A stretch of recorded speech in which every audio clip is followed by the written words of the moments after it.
Selamat datang ke channel Juga Chong, dan hari ini kita akan sambung untuk bahagian kedua bab 8 matematik tambahan tingkatan 4, di mana kita akan tumpukan perhatian kepada subtopik 8.2 penambahan dan penolakan vektor. Jadi pertama sekali kita kena tahu semasa kita membuat penambahan dan penolakan vektor ni, kita akan hasilkan vektor paduan. Jadi vektor paduan ni ialah vektor tunggal yang terhasil daripada penambahan beberapa vektor. Jadi pendek kata, vektor paduan ni adalah satu vektor yang terhasil daripada gabungan beberapa vektor lah. Jadi semasa penghasilan vektor paduan ni, sebenarnya kita ada dua keadaan yang utama, iaitu vektor paduan ni boleh terhasil daripada gabungan beberapa vektor selari atau terhasil daripada vektor yang tak selari. Jadi selari itu maksudnya mereka condong dengan keadaan yang sama lah. Jadi di sini kita akan bincangkan setiap keadaan tu secara terperinci lah.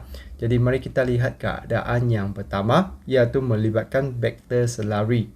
Jadi semasa kita melibatkan vektor selari itu, kita sebenarnya agak mudah aja. Jadi kita imbas kembali ciri-ciri pada vektor, iaitu vektor ni mempunyai magnitude dan juga mempunyai arah. Jadi semasa kita tambah atau tolakkan vektor selari ni, kita sangat penting untuk memerhatikan arahnya. Jadi semasa kita tambahkan dua vektor ni, kita perhatikan dua ni adalah arah yang sama, maka kita tambahkannya, dia akan jadi 9A. Jadi ini adalah penambahan.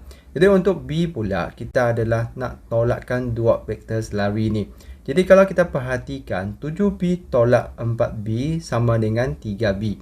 Jadi sebenarnya apa maksudnya? Jadi kita nak dapatkan 3B itu daripada 7B. Maksudnya sebenarnya di sini kita akan patah balik sebanyak 4 petak tu.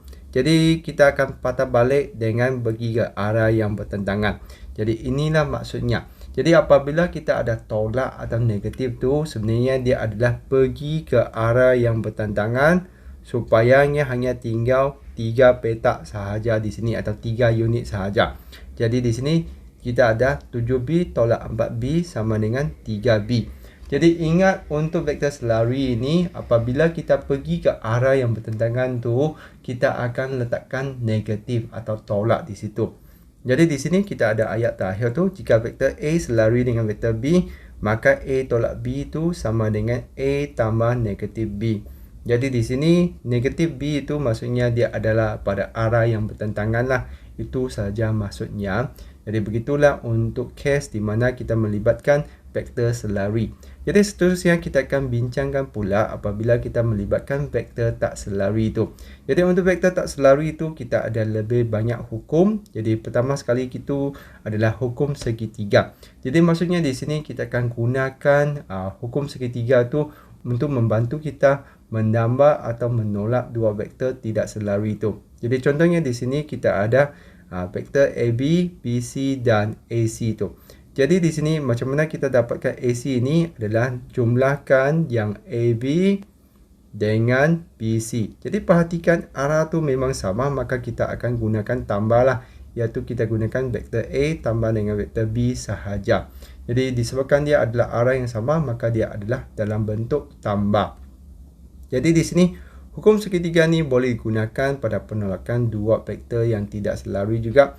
Jadi apabila kita tolak tu, anda akan perhatikan arahnya adalah dalam keadaan yang berbeza tu. Contohnya di sini kita punya AB tu nak pergi ke sini. Maka di sini kita perlu tahu kita akan pergi sebelah ni, dan asal B itu sebenarnya asalnya adalah dalam bentuk seperti ini. Jadi apabila kita tukar arah tu, dia akan jadi negatif. Itulah kenapa apabila kita jumlahkan tu, dia akan jadi tolak di sini. Macam itulah. Jadi satu lagi keadaan tu pun sama juga. Apabila kita ada keadaan macam ni, AB tu. Jadi di sini kita akan pergi dari mana? Pergi dari sini ke sini. Jadi yang B kita ni, disebabkan arahnya kena tukar, dia akan jadi negatif B. Jadi itulah kenapa kita akan jadi A tolak dengan B. Macam tu. Itulah maksudnya sebenarnya. Pastikan dia adalah dalam arah yang sama. Kalau arah yang berbeza tu, kita kena tambahkan negatif tu. Jadi inilah hukum segitiga tu. Jadi mana kita nampak bentuk yang terlibat tu adalah dalam bentuk segitiga. Jadi untuk kedua pula adalah hukum segi empat selari. Maksudnya kadang-kadang kita boleh pindahkan salah satu sisi itu ke tempat yang selari tu menghasilkan satu segi empat selari. Jadi di sini dua vektor A dan B itu bermula dari satu titik yang sama, boleh diwakili oleh dua sisi bersebelahan sebuah segi empat selari. Jadi AB dengan AD itu, maka vektor paduan A dan B itu ialah perpenjuru bagi segi empat AC. Jadi perpenjuru itu apa? Perpenjuru itu adalah satu sisi yang sambungkan dua bucu yang tidak bersebelahan. Jadi inilah perpenjuru. Jadi anda perlu faham maksud perpenjuru tu. Jadi di sini kita pindahkan kita punya AB tu ke sebelah ini. Jadi sama juga apabila you pindah tu, pastikan you pindah sama sekali dengan arahnya. Jadi disebabkan arahnya memang adalah sama, iaitu kita punya A ke C itu adalah AD tambah dengan DC. Jadi di sini dia terbalikkanlah, iaitu dia gunakan sebutan A itu di depan, A tambah dengan B macam itulah. Jadi begitulah untuk segi empat selari ini. Jadi di sini tujuannya adalah untuk bantu kita supaya kita dapat bentukkan satu segitiga jugalah. Cumanya di sini disebabkan dia pindahkannya ke tempat yang selari, maka namanya dipanggil sebagai hukum segi empat selari. Jadi selain daripada pindah A itu, dia juga boleh pindahkan B ke atas ni. Jadi sama juga apabila you pindah tu, pastikan you tuliskan yang arah yang sama seperti asal lah. Jadi begitulah untuk yang B ni. Dan untuk yang terakhir sekali adalah hukum poligon. Jadi perhatikan di sini untuk yang tak selari ni, semuanya akan hasilkan satu poligon. Dan apa maksud poligon tu? Adalah bentuk tertutup yang terhasil daripada garis lurus. Jadi poligon yang paling asas tu adalah segitiga lah. Jadi perhatikan di sini tadi kita sudah terokah dia adalah segitiga, selepas tu kita nampak segi empat selari. Dan akhir sekali adalah hukum poligon. Jadi perhatikan di sini sebenarnya kita ada satu pentagon. Jadi hukum poligon tu diberi oleh vektor AB, BC, CD, DE sama dengan AE. Jadi untuk keadaan macam ni, kita perhatikan AE dahulu. Jadi AE-nya macam tu, maksudnya dari A tu dia mesti ikut arah yang seperti ini. Pastikan dari A tu dia pergi ke E. Jadi kita mesti kena pastikan semua vektor lain tu dia dalam arah yang sama tu. Kalau dia dalam arah yang berbeza tu, maka kita perlu letakkan negatif lah. Jadi di sini AE itu adalah jalan pendeknya, iaitu satu-satu jalan saja. Lepas tu dia boleh terhasil daripada gabungan beberapa vektor yang lain tu. Jadi asalnya dapat sampai ke destinasi, yang sisi yang lain tu perlu dijumlahkan. Macam itulah maksudnya untuk hukum poligon ni. Jadi seterusnya kita akan toroka contoh dalam buku teks, dan juga saya juga sediakan satu latihan tambahan lah untuk penyelesaian masalah. Dan kita akan bincangkan satu persatu secara teliti. Jadi seterusnya kita akan bincangkan contoh soalan. Jadi contoh 9 ni saya dapatkan daripada buku teks. Jadi kita perhatikan arahan soalan tu adalah raja di sebelah menunjukkan sebuah segi empat selari PQRS. Ungkapkan vektor berikut dalam sebutan yang diberi. Jadi apa yang penting di sini adalah kita mesti kena semak setiap sebutan atau setiap vektor tu adakah dia arah yang sama ke tidak. Kalau arah yang sama, maka kita akan letakkan tambah atau positif tu. Kalau arah yang berbeza itu, kita akan letakkan negatif. Jadi macam tu. Jadi pertama sekali kita lihat soalan yang pertama, PQ. Jadi vektor PQ tu maksudnya dari P ke Q.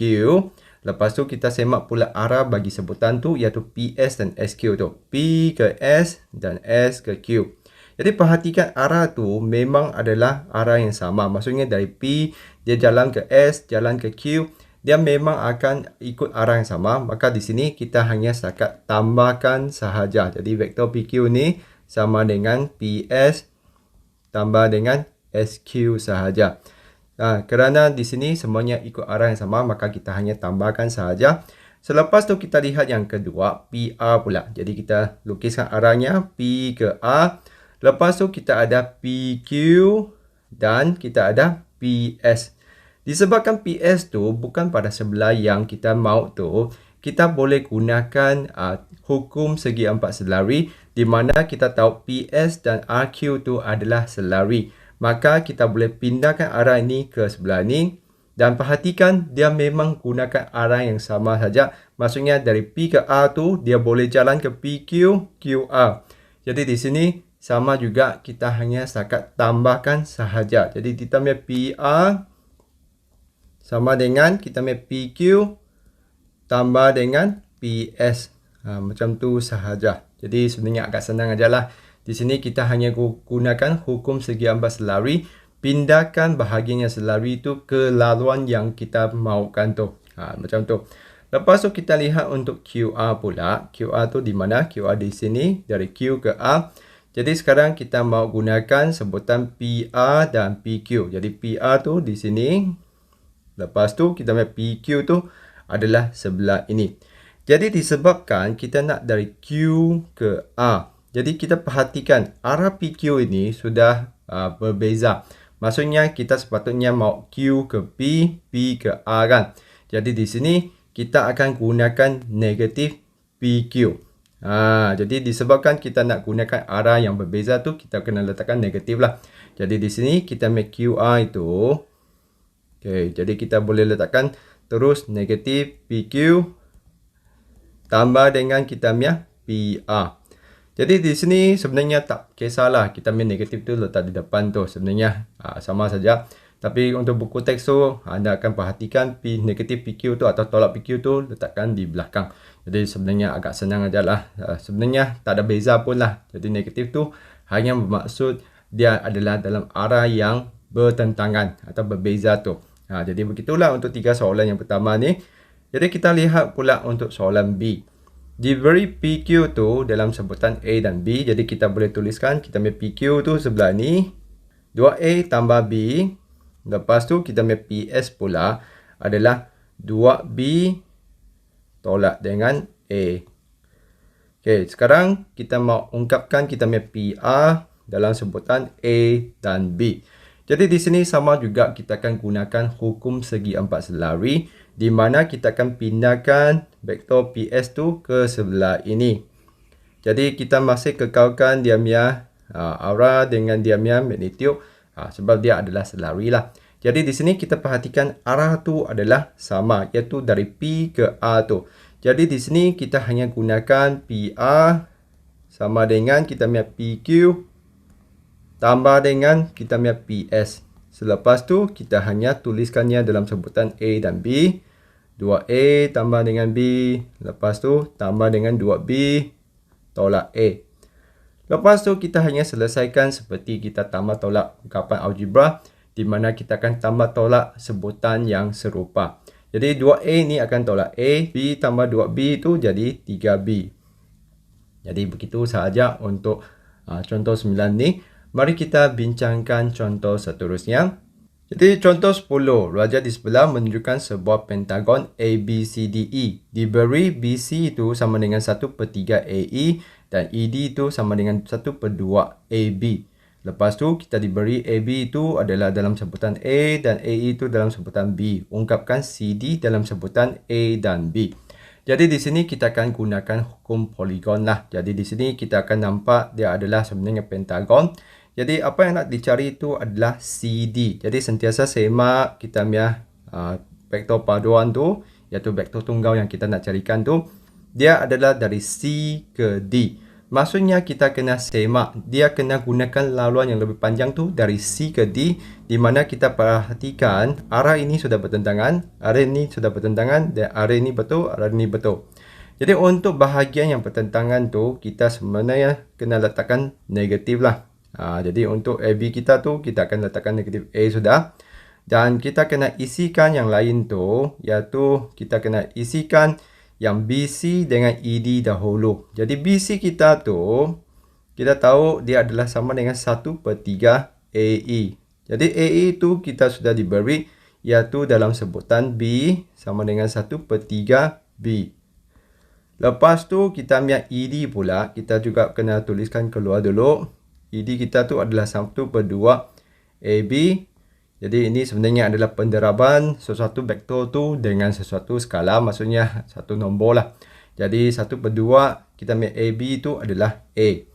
Jadi sekarang kita punya vektor CD tu kita tuliskan CD ini sama dengan negatif vektor BC tambah dengan negatif vektor AB tambah dengan AE tambah dengan ED. Jadi apa yang penting di sini adalah kita kena semak dia punya arah lah. Pastikan dia adalah ikut arah yang sama. Jadi kalau dia asal itu adalah arah berbeza, kita kena tambahkan negatif lah. Contohnya untuk BC dan AB itu kita kena letakkan negatif sebab kita sepatutnya pergi dari arah ini. Jadi dia mesti dari C, jalan yang panjang tu balik ke D. Jadi di sini negatif BC kita tu kita isikan yang negatif 1/3 B. Dan kita punya positif negatif tu dia jadi negatif lah. Negatif A. Untuk AB tu. Lepas tu AE kita tu adalah B. Lepas tu kita punya ED tu adalah 1/2 A. Jadi selepas tu kita hanya tambah tolak sahaja sebutan yang serupa. Di mana kita akan B tolak dengan 1/3 B lah. Jadi di sini kalau kita tolakkan tu. Kita tinggal 2/3 B sahaja. Lepas tu yang A pula, negatif A tambah dengan 1/2 A. Kita tinggal negatif 1/2 A. Jadi macam tu sahaja. Jadi begitulah untuk contoh 10 ni. Jadi seterusnya kita akan bincangkan contoh yang terakhir sekali. Jadi contoh terakhir ni sebenarnya saya dapatkan daripada buku rujukan lah. Jadi untuk latihan lebih itu saya nasihatkan semua supaya belikan satu buku rujukan lebih. Dan kalau anda sedang carikan satu buku rujukan, saya akan kongsikan satu link untuk buku rujukan yang saya tengah gunakan lah, iaitu Masterclass daripada Sasmadi. Jadi kalau anda berminat nak beli itu, anda boleh rujuk link Shopee yang saya kongsikan pada bahagian penerangan. Jadi mari kita perhatikan contoh seterusnya. Berikut adalah penyelesaian masalah. Jadi diberi bahawa DF kepada FC itu adalah 4/1, BG kepada GC itu adalah 1/1. Jadi di sini diberi DE sama dengan MDG dan FE itu sama dengan NFA. Jadi untuk soalan yang pertama, jika DC itu sama dengan 10X, jadi di sini kita tuliskan dahululah, kalau tidak dia mungkin akan terlalu banyak di situ. Jadi DC kita tu adalah sebelah ini. Jadi saya akan tuliskan dahulu. Di sini DC kita tu 10X. Jadi dari D ke C itu 10X. Lepas tu untuk kita punya CB iaitu 4Y. Jadi CB itu di mana? CB itu di sini. Iaitu dari C ke B itu adalah 4Y. Okey, ungkapkan DG dalam sebutan X dan Y. Jadi DG itu di mana? DG itu adalah sebelah ini. Jadi saya lukiskan satu garisan tambahan di situ supaya anda nampaklah di mana yang dirujukkan tu. Jadi kita nak carikan yang ini. Jadi di sini kita akan gunakan dua bahagian lah. Iaitu kita akan gunakan daripada DC. Iaitu yang ini akan gunakan dahulu. Lepas tu kita akan gunakan untuk CG.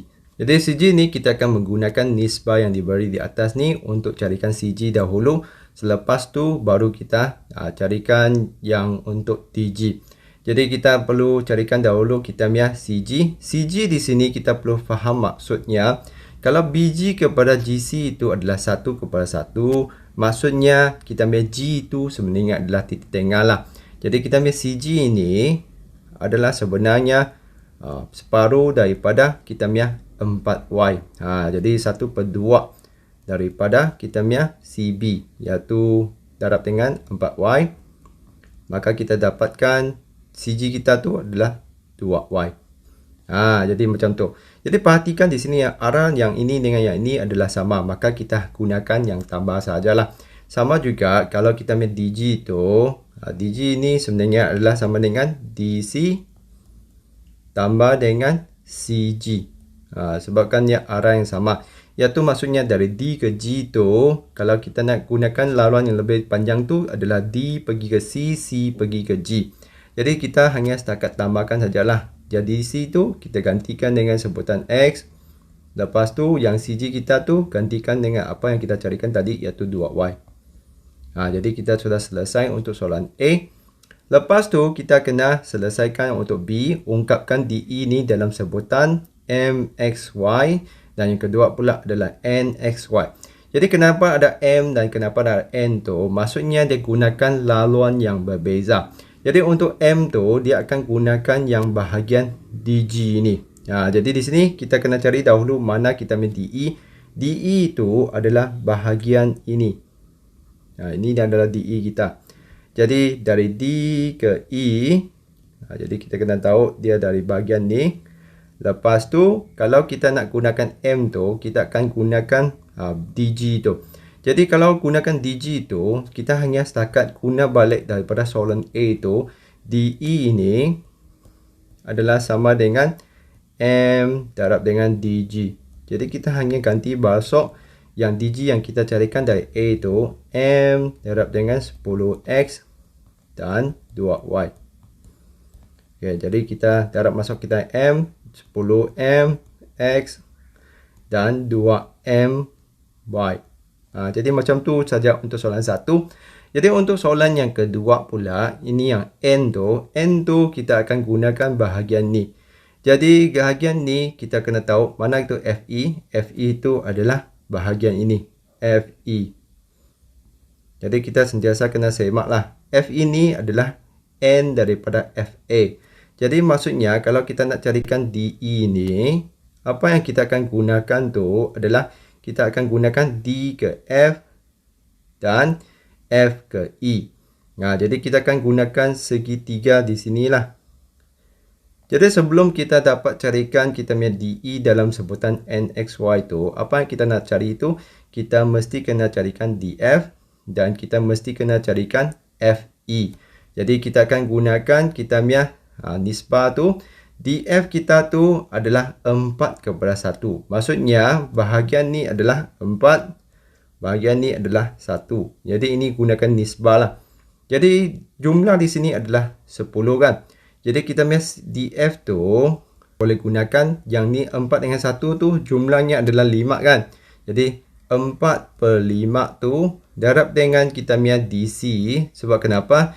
Anda perlu tahu bahagian ni 4, bahagian ni 1. Jadi dalam DC tu dia ada 5 bahagian. Jadi untuk DF tu dia adalah 4 daripada 5 tu darab dengan kita punya 10X. Maka untuk yang kita punya DF tu adalah 8X. Jadi kita berjaya untuk carikan kita punya DF dahulu. Jadi ini saya padamkan. DF tu adalah 8X. Okay, lepas tu kita kena carikan kita punya FE. Jadi sebelum kita carikan FE tu, kita mesti kena carikan FA kita tu. Jadi kita punya FA tu, kita perlu tahu dia akan gunakan daripada F ke D, D ke A. Jadi FD ni sebenarnya adalah bertentangan arah daripada DF. Maka kita perlu gunakan negatif FD tambah dengan kita punya DA. Dan DA itu sebenarnya kita gunakan konsep segi ambas lari lah. Sebenarnya kita pindahkan daripada CB tadi. Jadi seterusnya kita ganti masuk kita punya sebutan. Iaitu FD itu adalah dapat negatif 8X. Lepas tu yang DA itu adalah 4Y. Jadi kita sudah berjaya carikan FA. Dan jangan lupa kita nak carikan FE pula. Jadi FE ini adalah sama dengan N darab dengan FA. Jadi kita ganti masuk kita punya FA, iaitu N tu darab dengan negatif 8X. Lepas tu kita punya 4Y. Jadi sekarang kita darab masuk kita punya N tu. Jadi kita dapat negatif 8NX dan 4NY. Dan jangan lupa di sini kita nak carikan apa? Kita nak carikan DE. Jadi jangan lupalah. Jangan ingat anda sudah siap selepas FE tu. DE ini kita akan gunakan DF tambah dengan FE. Jadi seterusnya kita hanya ganti masuk kita punya DF dan FE itu dalam sebutan X dan Y itu. Jadi DF itu adalah 8X. Manakala FE itu adalah negatif 8NX dengan 4NY. Jadi kita sudah berjaya untuk ungkapkan kita punya DE itu dalam sebutan N, X dan Y. Jadi mari kita lihat pula untuk soalan seterusnya, iaitu carikan nilai M dan N tu. Jadi untuk carikan M dan N tu sebenarnya kita akan gunakan apa yang kita carikan daripada soalan B tu. Iaitu sebenarnya apa yang kita carikan daripada soalan B tu adalah dua-duanya adalah DE. Cumanya di sini adalah kita akan gunakan sebutan yang berbeza melibatkan M dengan N tu. Jadi disebabkan benda yang kita carikan tu adalah sama, sebenarnya kita boleh bandingkan sahajalah. Kita boleh bandingkan dua DE yang kita carikan, iaitu 10M dengan 2M Y itu sama dengan 8X tolak 8N X tambah 4NY. Selepas tu kita cuba kumpulkan yang sebelah kiri dan kanan tu. Dan kita nampak ni kita boleh faktorkan 8 tolak 8N X tambah 4NY. Jadi sekarang ni apa yang kita perlu buat tu, kita tahu sebelah kiri dan kanan tu adalah sama. Maka kita hanya perlu bandingkan perkali bagi X dan perkali bagi Y sahaja. Jadi bandingkan, perkali itu maksudnya adalah nombor di depan dengan sebutan itulah. Bandingkan perkali bagi vektor X. Jadi sebelah kiri itu adalah 10M. Sebelah kanan tu adalah 8 tolak dengan 8N. Okay, selepas tu kita perhatikan kita ada nombor ni yang boleh dipermudahkan lagi. Jadi kita boleh bahagikan dengan 2. Kita dapat 5M sama dengan 4 tolak 4N. Jadi di sini kita sudah tak boleh buat apa-apa lagi. Jadi kita hanya letakkannya sebagai persamaan 1. Selepas tu kita akan bandingkan pula untuk vektor Y. Jadi di sini saya copy paste saja. Copy. Lepas tu saya paste ke sebelah ni. Jadi untuk anda tu anda boleh tulis kembalilah. Jadi vektor Y sama juga saya akan bandingkan 2M tu sama dengan 4N. Jadi di sini sama juga saya permudahkan dengan bahagikan 2. Jadi saya dapat M tu sama dengan 2N. Jadi ini dapat persamaan 2. Selepas tu nak selesaikan persamaan linear serentak ni, saya akan gunakan kaedah penggantian iaitu gantikan 2 ke 1. Jadi di sini saya akan gantikan M tu dengan N sahaja, iaitu 2N. Dan sebelah ni adalah 4 tolak 4N. Jadi saya darabkan ni akan dapat 10N. Lepas tu pindahkan 4N tu ke sebelah. Jadi tambah 4N sama dengan 4. Jadi saya dapat 14N sama dengan 4. Lepas tu pindahkan 14 tu ke sebelah. Jadi darab tu jadi bahagilah. Jadi di sini saya permudahkan, saya dapat tu 2/7. Selepas tu saya kena ganti balik untuk carikan M. Jadi macam tu, gantikan N sama dengan 2/7 ke 2. Jadi M tu sama dengan 2 darab 2/7. Jadi saya dapat ni adalah 4/7 untuk M. Jadi begitulah penyelesaiannya untuk soalan ni. Jadi untuk bahagian ni anda kena rajin dan cubalah. Soalannya akan ada pelbagai tapi konsepnya agak serupa saja. Dan selepas anda faham konsepnya, sila cuba banyak latihan lagi lah.